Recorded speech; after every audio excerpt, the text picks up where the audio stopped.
Guys অবশেষে তো রাতুল পথের ফকির হয়ে গেল। এবার তো আমরা গাইস দেখতেই পেলাম মেঘলা রাতুলের থেকে অনিকের সমস্ত সম্পত্তি উদ্ধার করেছে। গাইস তাহলে কি এবার আমরা দেখতে পারবো মেঘলা অনিককে তার সম্পত্তি বুঝিয়ে দিয়ে তাদের মধ্যে যে ভুল বোঝাবুঝি রয়েছে সেগুলো মিটিয়ে ফেলে তাহলে কি তারা আবারও আগের মতো হয়ে যাবে?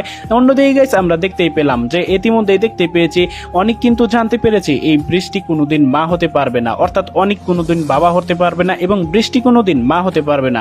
যার কারণে গাইস ইতিমধ্যে আমরা দেখতেই পেয়েছি বৃষ্টির উপরে চরম রেগেছে এই অনিক। গাইস কি হতে চলেছে গরিব ঘরের রাজপুত্র নাটকের আগামী 27 নম্বর পর্বে বা 27 নম্বর পর্বটি আপনি কিভাবে দেখতে পারবেন এই বিষয়ে আলোচনা করব আজকের এই ভিডিওটির মাধ্যমে। তাই গাইস আজকের এই ভিডিওটি সম্পূর্ণ দেখতে থাকুন। আর চ্যানেলটি যদি এখনো সাবস্ক্রাইব করে না থাকেন তাহলে অবশ্যই কিন্তু চ্যানেলটি সাবস্ক্রাইব করতে ভুলবেন না। আর কে কোন জেলা থেকে এই ভিডিওটি দেখছেন তা তো অবশ্যই এই ভিডিওর নিচে কমেন্ট করে জানিয়ে দিতে ভুলবেন না।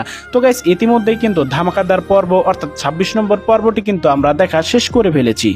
গাইস 26 নম্বর পর্বেই কিন্তু আমরা দেখতে পেলাম অবশেষে শালিমা বিল্ডার্স থেকে তার চুক্তি যে রয়েছিল অনিকের কোম্পানিতে সেই সমস্ত চুক্তি বাতিল করে দেওয়া হয়েছে।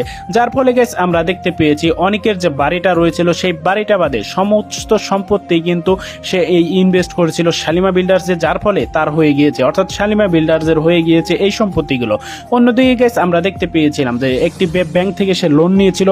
ব্যাংক থেকে লোন নেওয়ার একটি শর্ত ছিল, আর সেই শর্তটি কিন্তু আপনারা সকলেই জানেন যে শালিমা বিল্ডার্সের থেকে যে চুক্তি রয়েছে সেই চুক্তি যদি বাতিল হয় তাহলে 15 দিনের মধ্যে সেই সমস্ত টাকা কিন্তু ফেরত দিতে হবে।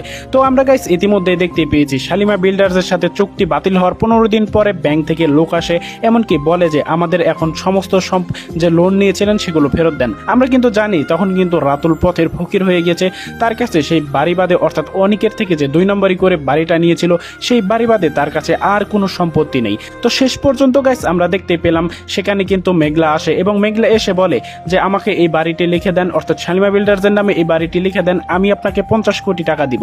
তো গাইস আমরা ইতিমধ্যে দেখতে পেয়েছি যে রাতুল কিন্তু ব্যাংক থেকে 300 কোটি টাকা লোন নিয়েছিল, এমনকি এই কিছুদিনের মধ্যে কিন্তু বাদ বাকি টাকা পরিশোধ করতে হবে, অর্থাৎ 50 কোটি বাদে 250 কোটি টাকা কিন্তু পরে পরিশোধ করতে হবে, কিন্তু এখন 50 কোটি করলেই হবে। তো আমরা দেখতে পেয়েছি এই 50 কোটি টাকার বিনিময়ে অনিকের আগের বাড়িটি কিনে নিয়েছে মেঘলা। এবার গাইস আমরা দেখতে পেয়েছি এই মেঘলা কিন্তু এই বাড়িটি অনিককে ফেরত দিতে চায়, কিন্তু আমরা দেখতে পেয়েছি অনিক কিন্তু ভুলেও তার সাথে কোনোদিন দেখা করতে পারবে না, মানে দেখা করতে চায় না, তার প্রতি কিন্তু প্রচুর অভিমান জেগে রয়েছে।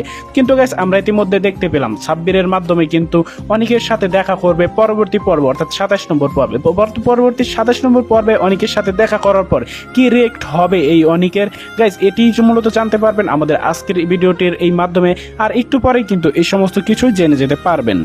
সো গাইস পরবর্তী পর্ব কিন্তু আমরা দেখতে পারবো অর্থাৎ 27 নম্বর পর্বে যখন দেখতে পারবো যে সাব্বির তাকে একটি রেস্টুরেন্টে নিয়ে যাওয়ার কথা বলবে না যে মেঘলার সাথে দেখা করতে যাব, একটি কাজের কথা বলবে।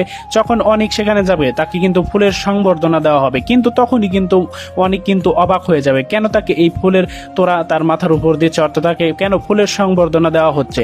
কিন্তু যখন সে যাবে তো রেস্টুরেন্টের মধ্যে ঢুকবে তখনই অবাক হয়ে যাবে, তখনই কিন্তু সে প্রচুর রাগান্বিত হয়ে যাবে মেঘলাকে দেখে। কারণ গাইস আমরা জানি মেঘলার সাথে সে কোনোদিনই দেখা করবে না বলে ওয়াদা করেছে। গাইস তখনই আমরা দেখতে পারবো গাইস পরবর্তী পর্বে কিন্তু আমরা দেখতে পারবো শেষ পর্যন্ত কিন্তু সমস্ত সত্য কিন্তু জানবে এই অনিক। আমরা দেখতে পারবো তার বাড়িতে যে উদ্ধার করেছে এই মেঘলা সেটা কিন্তু জানাবে পরবর্তী পর্বে অর্থাৎ 27 নম্বর পর্বে। গাইস 27 নম্বর পর্বটি কিন্তু আরো ধামাকাদার হতে চলেছে। এখন বলি পরবর্তী পর্ব কবে আসবে। গাইস পরবর্তী 27 নম্বর পর্বটি আসতে চলেছে আগামী শনিবার দিন ঠিক দুপুর 12টার সময়, আপনারা দেখতে পারবেন কারোহিম ইউটিউব চ্যানেলে। সো এই ছিল আজকের ভিডিও। আশা করছি আজকের ভিডিওটি খুবই হেল্পফুল হয়েছে। যদি হেল্পফুল হয়ে থাকে অবশ্যই লাইক কমেন্ট শেয়ার এবং চ্যানেলটি সাবস্ক্রাইব করতে ভুলবেন না। দেখা হবে খুব শীঘ্রই নতুন কোনো ভিডিওতে। আসসালামু আলাইকুম।